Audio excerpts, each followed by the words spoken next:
Hello, welcome to Podfic Galore. I'm your horrible online reader, Grossgaisteiger.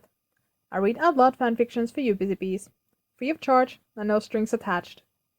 Today, I will continue reading the Silmarillion / Lord of the Rings fic by Bloodwing Blackbird from Archive of Our Own, called And Now Each Night I Count the Stars. I hope you can at least try to enjoy my voice, and I will try my best for you with the equipment available to me. Note, this fic is rated explicit. On with the show.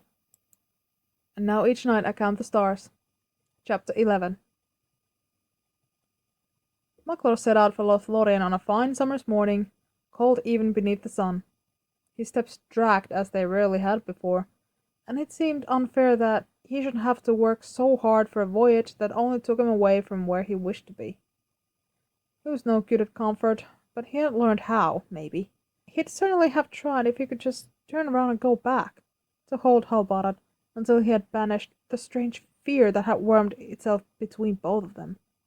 It was strange for him to be held captive by another's mood like this, but then, it's not as if he had no fears of his own, no anchor for Halbarad's worries to catch.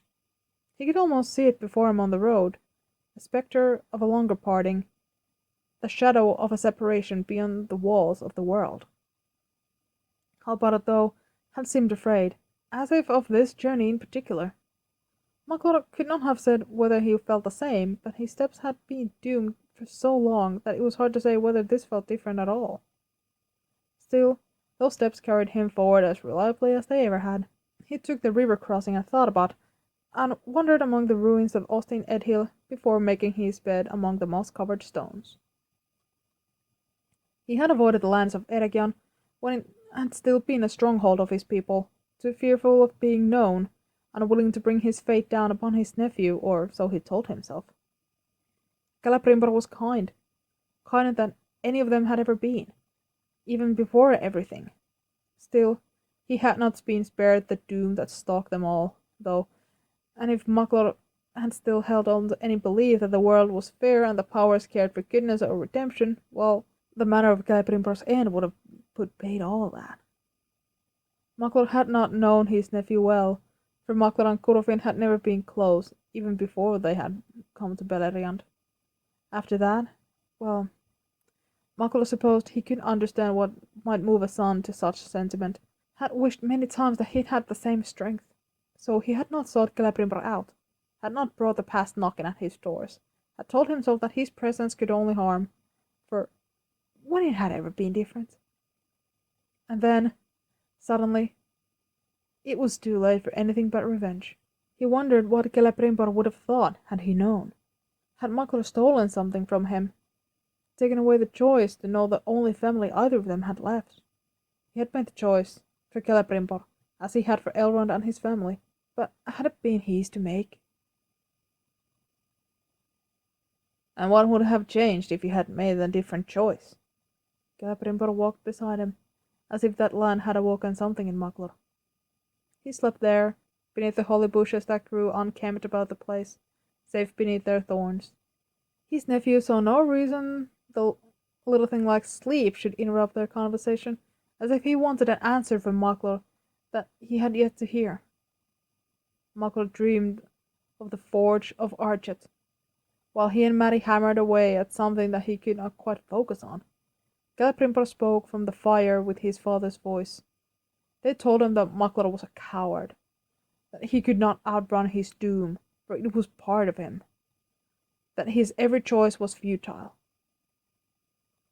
The metal that they were shaping hardened and broke beneath his hammer, springing from the anvil to clatter upon the floor. When he looked at Mary, he saw instead Celebrimbor, as he had been the last time Maklor had seen him, his body twisted and broken, mounted atop the standard of the unblinking eye. You are no son of Fëanor.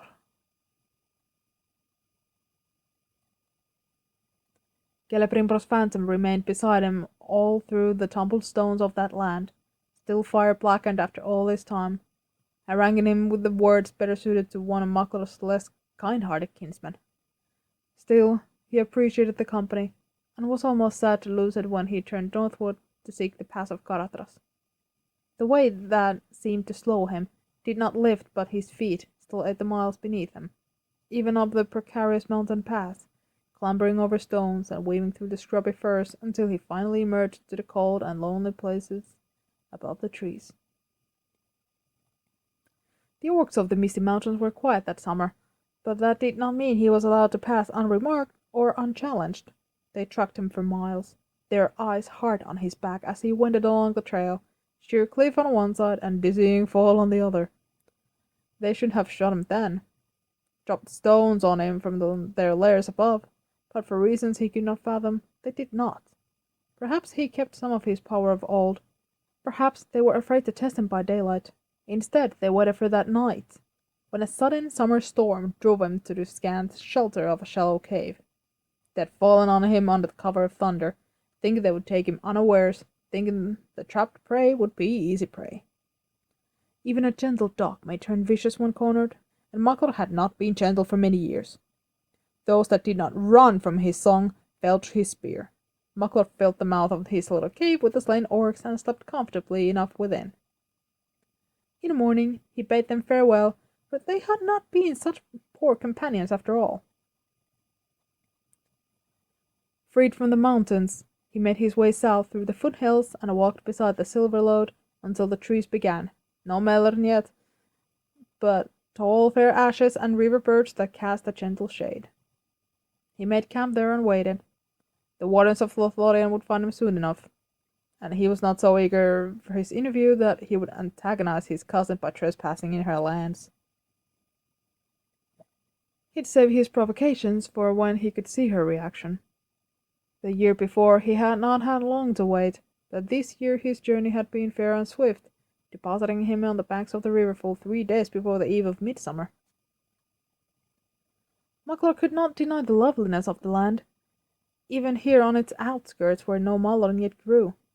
The stream was swift and fresh, its voice lovelier music than any he could make, and the trees made the sunlight swift and dance over his camp. Beyond the curve of the river, he could see the familiar trees giving way to the great grey pillars of the Meller. He wanted to see them with a painful sort of hunger. There were melon in Alman, presumably there still were, and he had the wild thought that if he could walk under these, listen to the song of the wind in their branches, look up to see the sunlight illuminating their silver edges, that perhaps he could find the person he had once been somewhere within himself. The way to the west was closed forever to him, just as the gentle poet had been lost, if indeed that had ever been more than a role that he had once played. He knew both of these things, and knew that even if the way suddenly opened, he would not take it. Knew that he hated who he had been almost as much as he hated who he had become. There was no solace in the past, and he would not beg his cousin for a sight of her trees.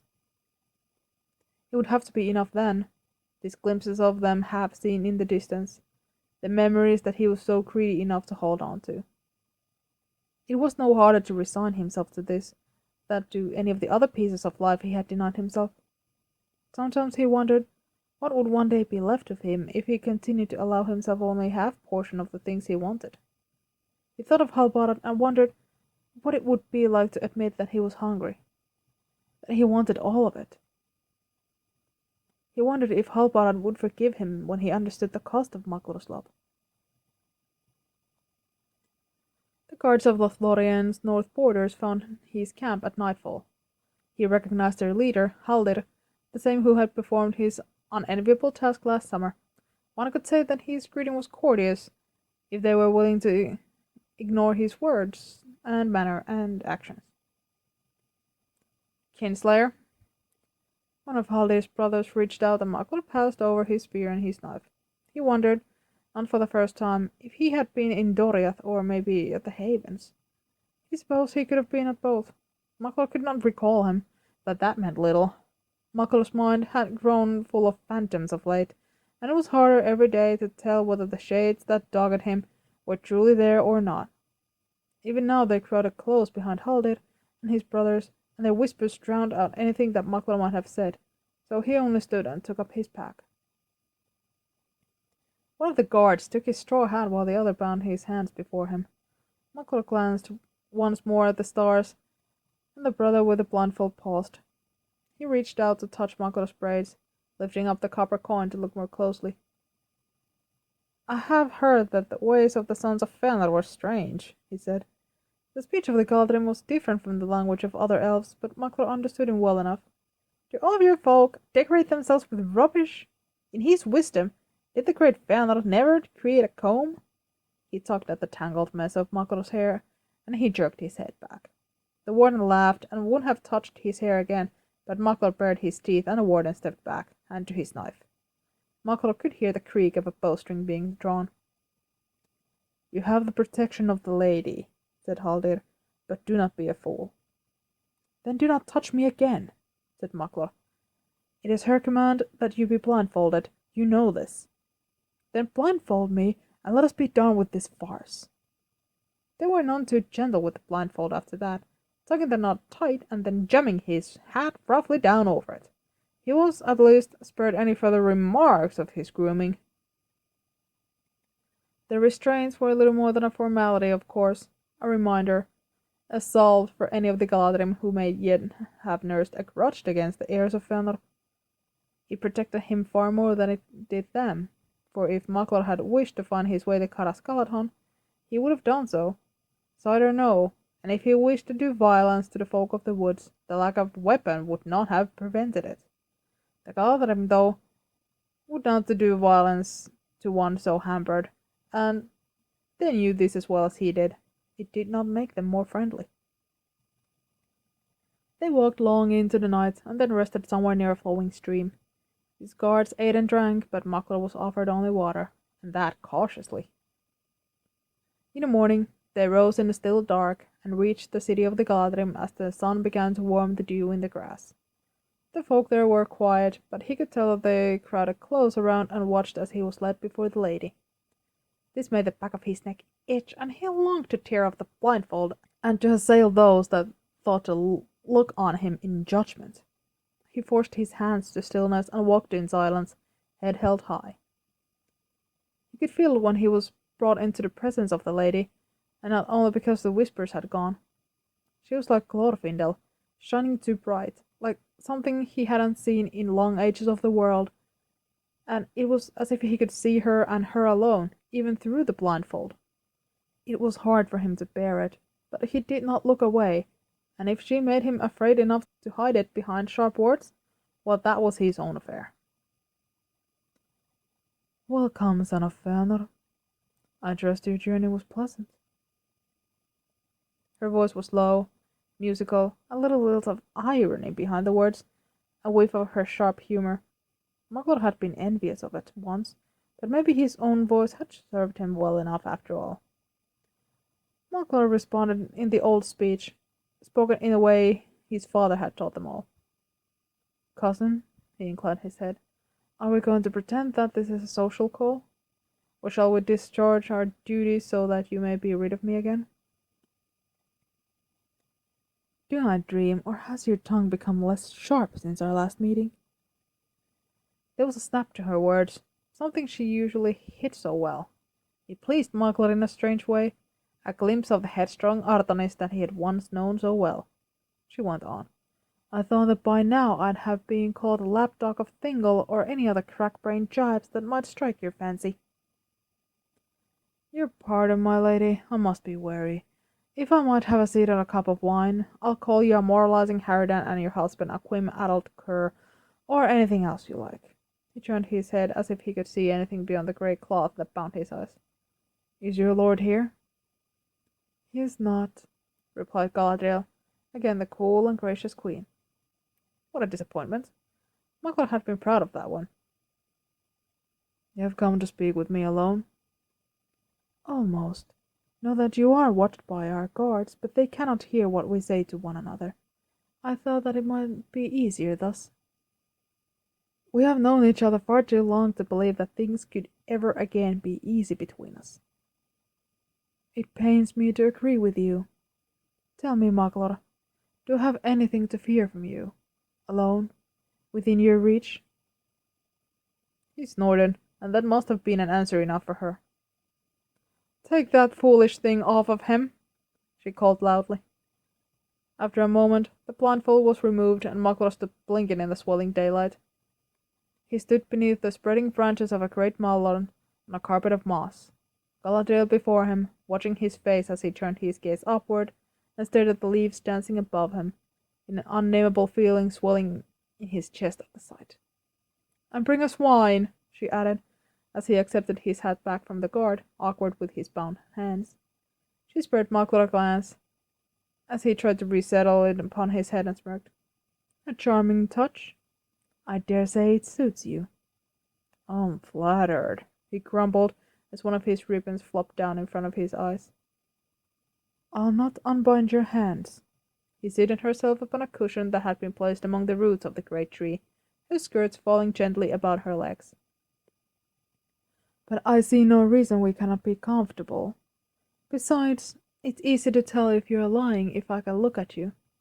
Join me, Kana," she said. He settled himself upon a soft bit of grass and spread out his bound hands before him. There were little yellow flowers growing among the moss, and he touched one with his fingertip. 5 petals each. 5 perfect petals. "No one has called me that for many years." "I expect not." One of Galadriel's ladies returned with wine and fruit. With a gesture, a glass was poured for him, soft and sparkling, its scent heavy and speaking of summer rain when he lifted it, two-handed. When they were alone again, Galadriel spoke. "There are so few still who remember how things once were. You'll not believe me, but I was not entirely displeased to learn that you still lived. It is a comfort to speak with one who was there." She lifted her glass. "Even if it must be you." "Tell me," he said, "has Celeborn been gone long? You must be lonely indeed to be so maudlin." "I was about to say that you have changed," she said, hiding a quirk of her lips behind her glass. "But I think I was premature." You're not the first person to tell me so, in any case." She watched him for a moment, those far-seeing eyes searching his face. He wondered if it was any use at all to try to hide something from her. He wondered what she saw. "No. You are different. Since we're not pretending that this is a social engagement, what have you to tell me?" Galadriel kept him talking for a long time.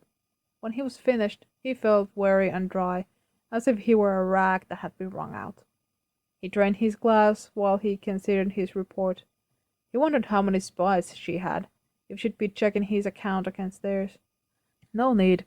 He knew better than to lie to his cousin, though he considered it simply for the amusement of it. "Very well," she said at last. "You have my leave to depart when you are ready. You may rest here if you wish, but do not tarry, and do not wander about. Call for the guards when you are ready. They will be within hearing." She stood, as gracefully as a swan. There's one more thing. I received a message from Saruman. He requests your presence at Orthanc when you have left my land." Maglar thought of Halbarad and of the days that were slipping away from them both, and he wished that he could refuse. "Did he say why?" "He said he had a task that would interest you." "I very much doubt it." He waved away her look. "I'll go. I should have expected summons from him sooner. He did not seem one to forget an obligation or to forgive a debt. I do ask a favor. I need to send a message. I will be expected in the north, and I do not wish for my friends to worry." "Friends, Maglar? You have changed indeed." He bared his teeth at her. Galadriel laughed and turned again to leave him.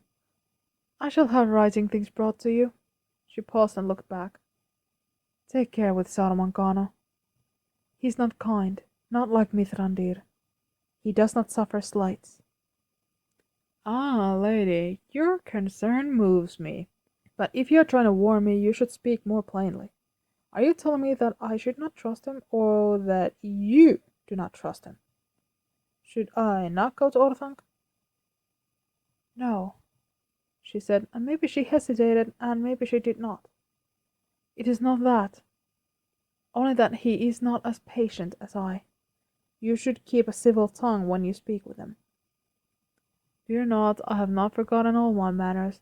I shall afford him all the deference that he is due."